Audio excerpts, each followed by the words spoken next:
Okay, so picture this, a perfect world, a total utopia where every single need is met. We're talking unlimited food, absolute safety, zero disease. Sounds pretty great, right? Well, what if I told you that in one of the most famous and maybe infamous experiments ever done, this paradise didn't just fail, it completely self-destructed from the inside out. This is the incredible and kind of terrifying story of Universe 25. And that right there, that's the central mystery we're going to unpack. How could a society with literally everything it could ever want, all the resources, no predators, no sickness, how could it just collapse? It doesn't make sense on the surface. So to figure out how it all went so terribly wrong, we've got to go back to the beginning and see just how it was built to be so perfect. All right, so let's meet the architect of this whole thing, a scientist by the name of John B. Calhoun. Now, back in the mid-20th century, Calhoun set out to do something pretty wild. He wasn't just building a cage for some mice, no. He was building a paradise, a perfect little mouse city, all to answer one single, very important question.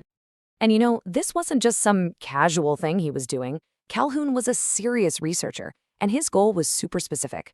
He wanted to know what happens when you take away every single problem a society could face.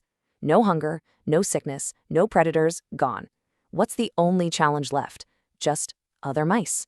He wanted to isolate one single variable. What does population density alone do to how we act? And I mean, he really thought of everything to build this utopia.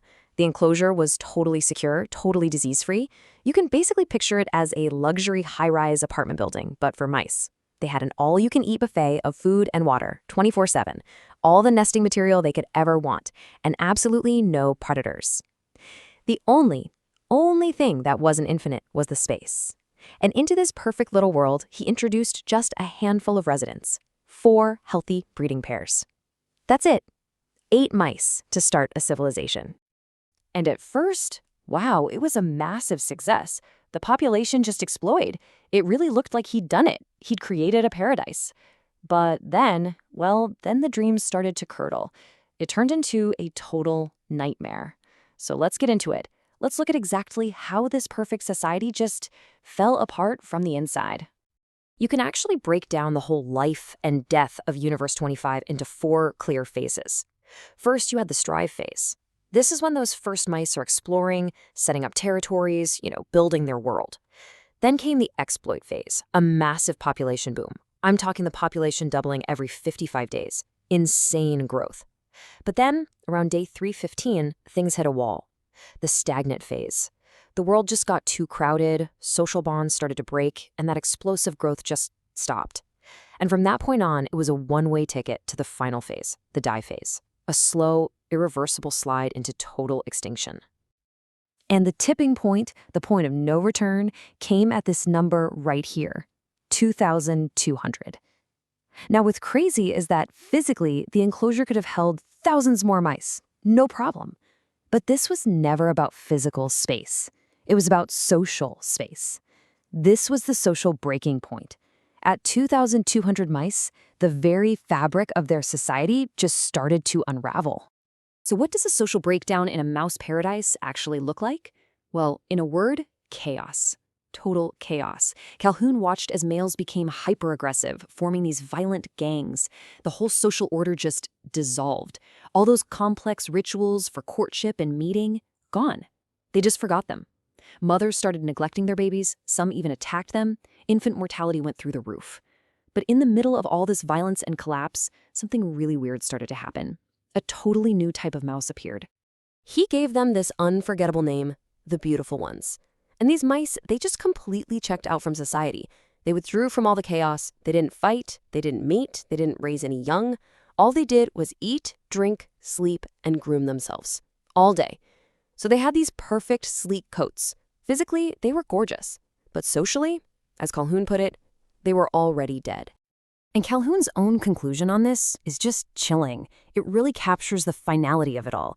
He realized the damage wasn't just the chaos happening right then, it was a permanent loss of social knowledge.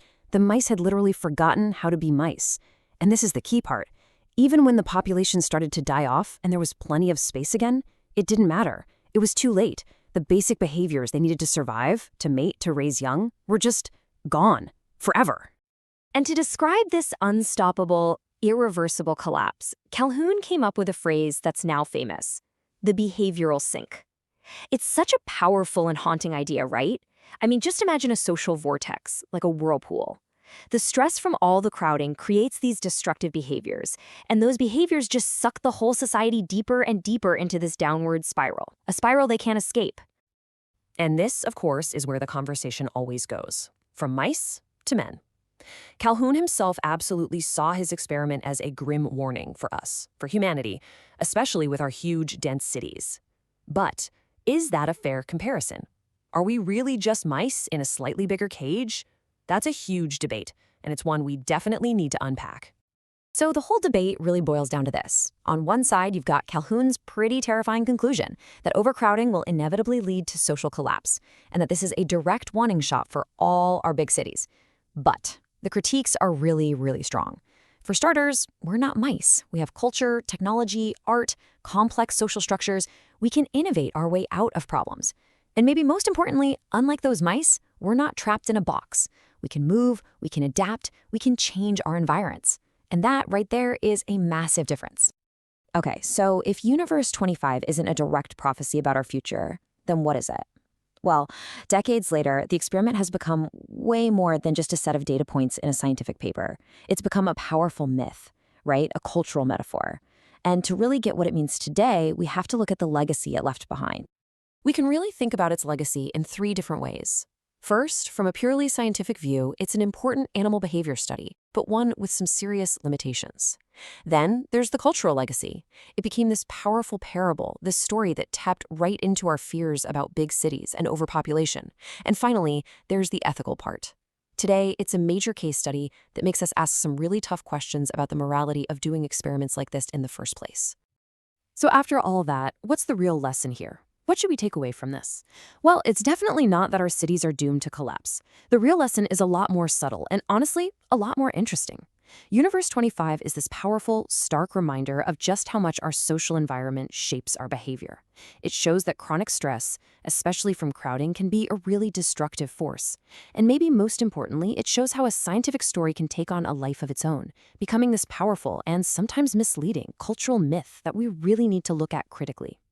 Because in the end, Universe 25 isn't really about how many bodies you can pack into a room. It's about a much deeper, much more human question. It's not about how many of us can fit into a space. It's about how we choose to live together in that space. What do we need to build? Not with steel and concrete, but with things like purpose and social roles and compassion to make sure our own communities don't just survive, but actually thrive. That's the haunting and vital question that the beautiful ones left for us to answer.